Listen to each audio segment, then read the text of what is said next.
I now give the floor to His Excellency Bassam Sabbah, Vice Minister of Foreign Affairs and Expatriates of the Syrian Arab Republic. Your Excellency.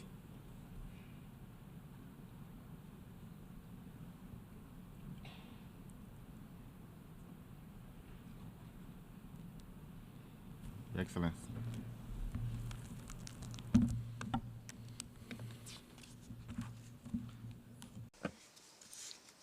Your Excellency, Mr. Dennis Francis, President of the General Assembly. At the outset, I would like to congratulate you on your election President of the General Assembly at its current session. I would like to thank your predecessor, Mr. Chaba Karachi, for his presidency of the previous session. I also thank His Excellency, the Secretary-General, for the efforts he's making to implement the provisions of the UN Charter in line with the mandate entrusted to him. Ladies and gentlemen, our world today is witnessing important transformations and an increase of serious challenges, foremost being the outbreak of devastating conflicts in many regions around the world, the continued occupation of some peoples of the world, the spread of the scourge of terrorism, declining rates of development, and a sharp rise in the rates of poverty and hunger, in addition to the catastrophic impacts of the unilateral coercive measures. That's in addition to the economic blockade policies and the negative repercussions of climate change and its related natural disasters. Confronting all these challenges is an urgent need for us all, as they reflect on the future of the generations to come. Eliminating them or mitigating their impact to a minimum requires global cooperation among member states. It also requires solidarity and concerted effort to build a new multipolar world order that achieves a new balance in international relations, including through reforming international institutions and other institutions, foremost the Security Council. It also requires true sustainable development that guarantees the benefit and well-being of all peoples of the world. Mr. President, the policies of creative chaos adopted by successive American administrations in our region to serve their geopolitical and selfish interests have led to destabilization and insecurity. They work to create and exaggerate problems to ignite tension, thereby resulting in conflicts. They spent billions of dollars to demolish and destroy development achievements made over decades.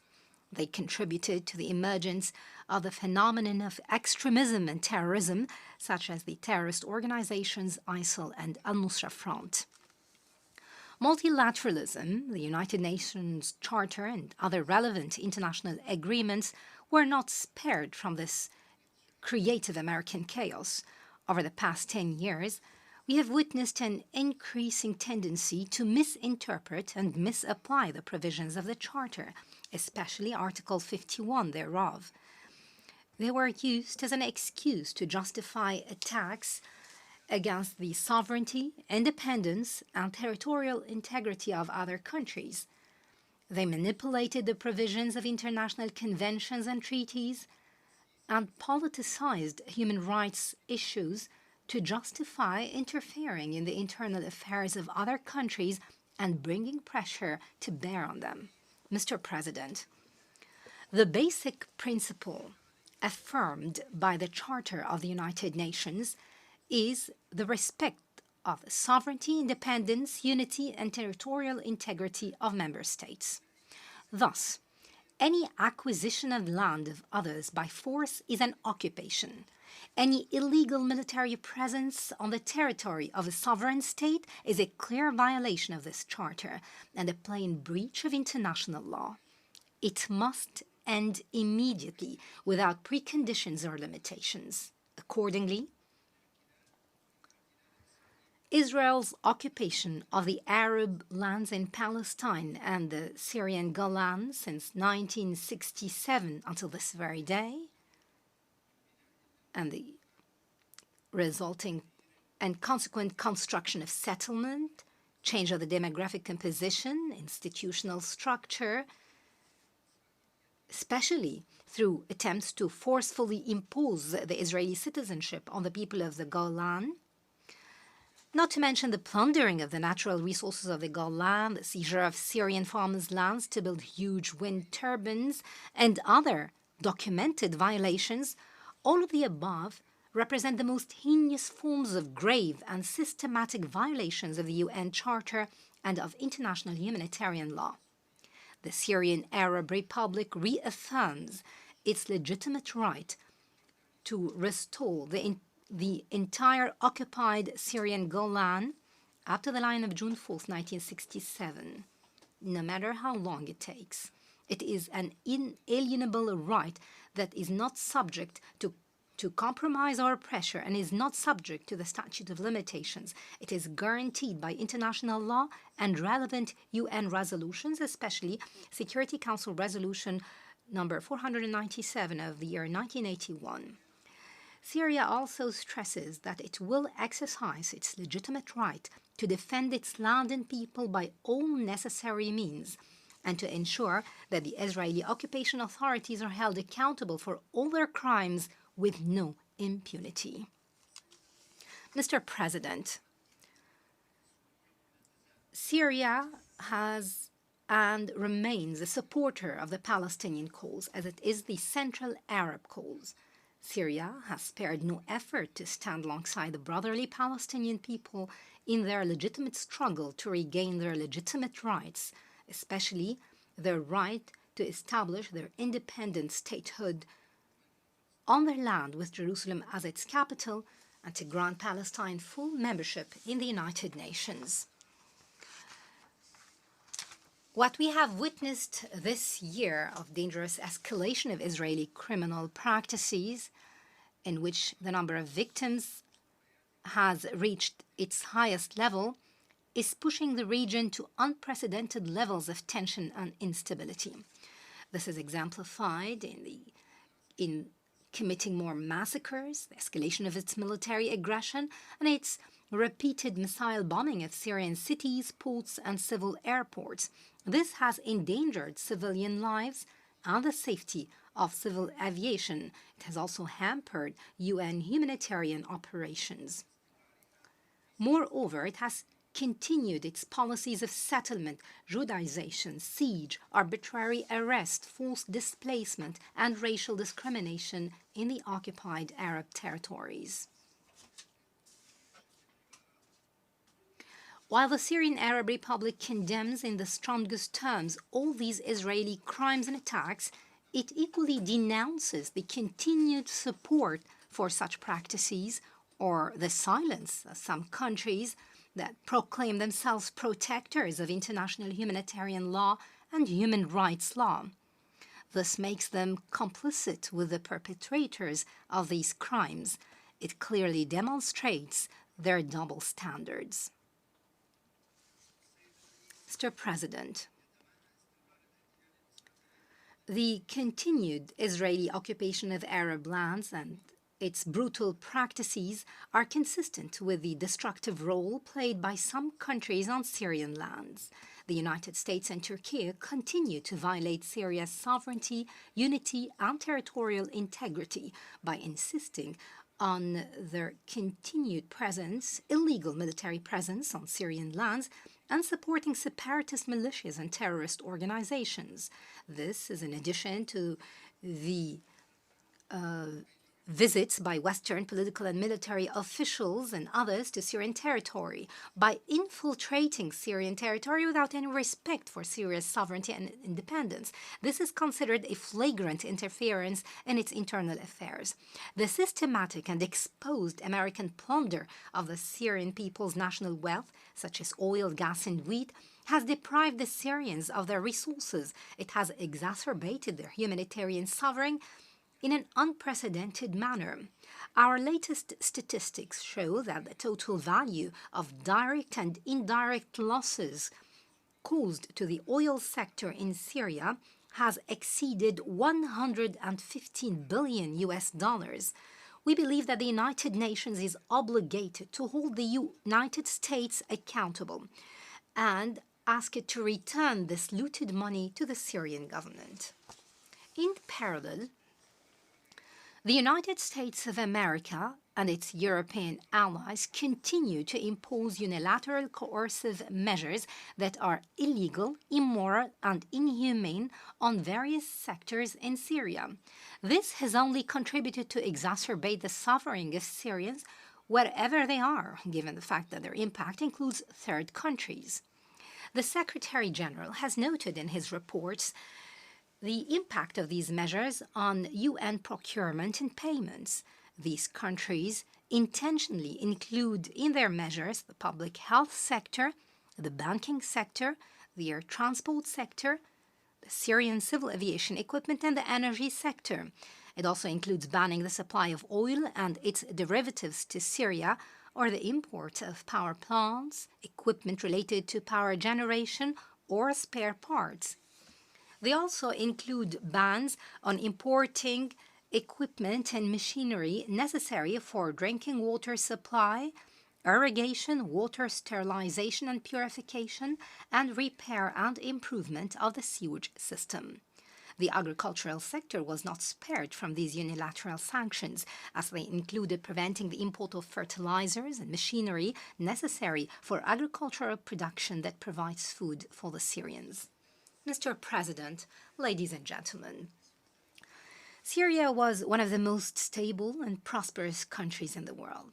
It was achieving food self-sufficiency and providing all the basic necessities of life for its people in a way that was rarely seen in the region. However, the terrorist war launched against Syria since 2011 altered the situation. It caused a humanitarian crisis that was very significant. The severity was aggravated by the imposition of unilateral coercive measures. Recently, the devastating earthquake that struck Syria on February the 6th of this year added a new burden and more suffering. The earthquake destroyed hundreds of buildings, infrastructure, and service facilities. It caused thousands of victims and injuries and made tens of thousands homeless. The Syrian government has been keen to take all measures to facilitate the arrival of humanitarian aid and relief workers to all affected areas.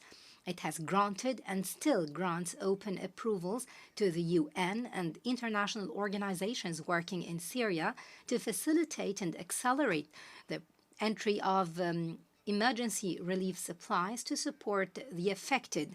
It also opened, by a sovereign decision, a border crossing to facilitate the humanitarian response in the affected areas under the control of terrorist organizations in northwestern Syria. In this regard, the Syrian Arab Republic renews its thanks and appreciation to all countries that stood in solidarity with Syria and its people, all those who have rushed to respond to the needs of the Syrian people in light of the difficult circumstances they faced. It also expresses its appreciation to the Secretary General of the United Nations for launching the flash appeal to respond to the catastrophic repercussions of the earthquake. The Syrian government is still continuing, within its limited capabilities, to make every effort to address the impact of the earthquake in all 4 affected governorates. Last May, the President of the Republic issued a decree establishing the National Fund to support those affected by the earthquake, with the aim of providing them financial support and helping them overcome the resulting physical, material, or psychological harm. This decree represented the foundation of the basic directions and the National Action Plan approved by the Syrian government to address the repercussions of the earthquake from various aspects. And this to move from the emergency response phase of delivering relief work to the recovery phase. The Syrian Arab Republic reiterates that improving the humanitarian situation in Syria requires providing sustainable solutions to support the Syrians, especially after the earthquake.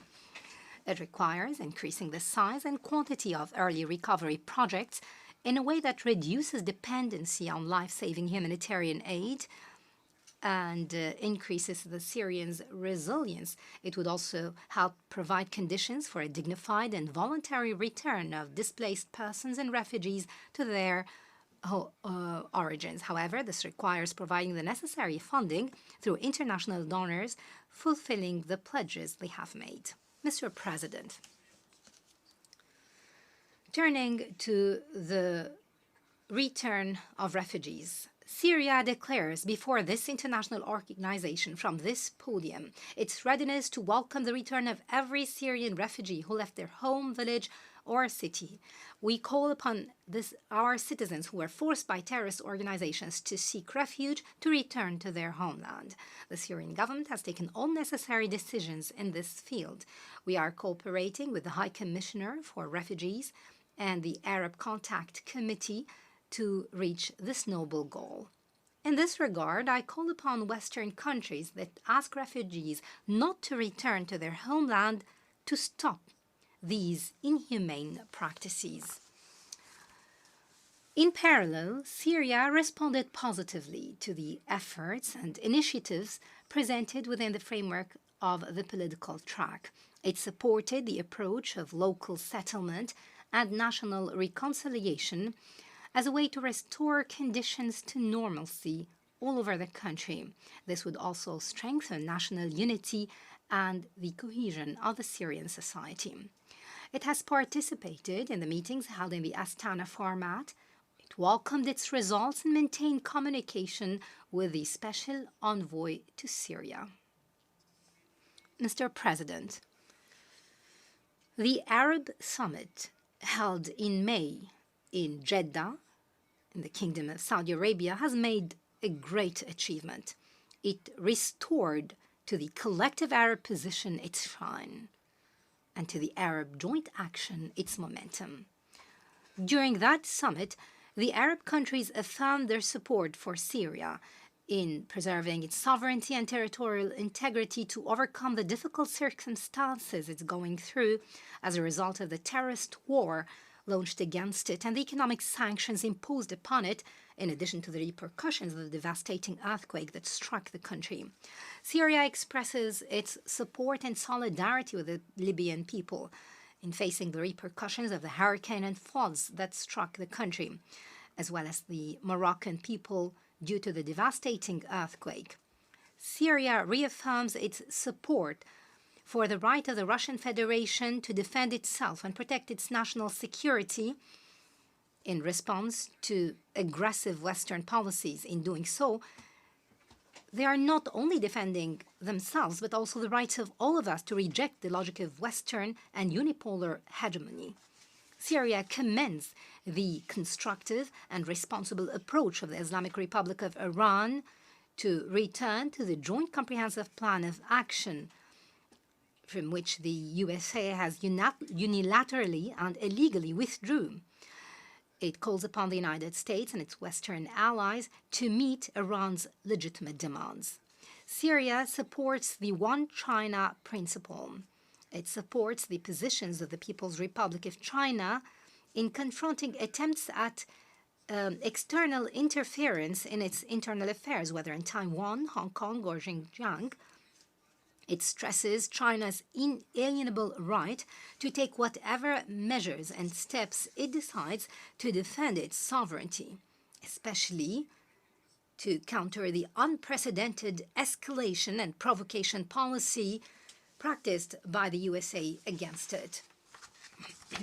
Syria condemns the unjust economic blockade imposed on Cuba for decades, including the U.S. administration's extension of the so-called trading with the enemy law. Syria calls for an end to the military action and exercises conducted by the United States on the Korean Peninsula, which lead to escalation of tension in this region. Syria also demands the lifting of all forms of unilateral coercive measures imposed by Western countries on the Russian Federation, Iran, Venezuela, Belarus, Nicaragua, the Democratic People's Republic of Korea, Zimbabwe, Eritrea, and against my country, Syria.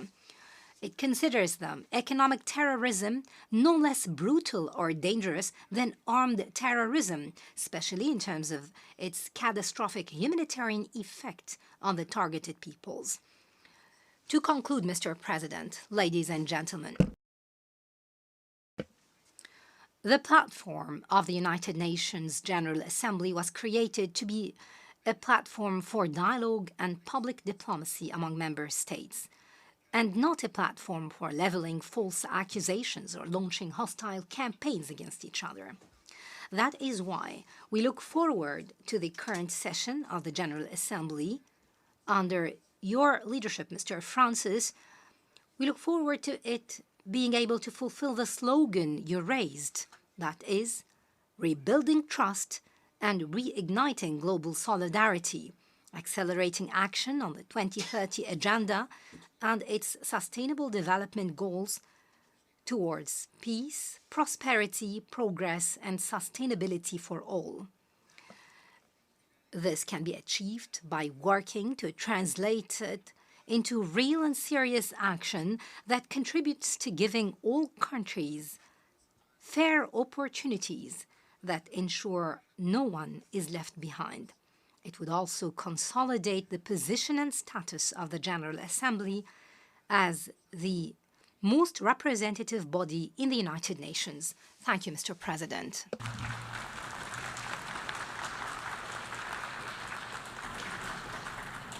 I thank the Vice Minister for Foreign Affairs and Expatriates of the Syrian Arab Republic.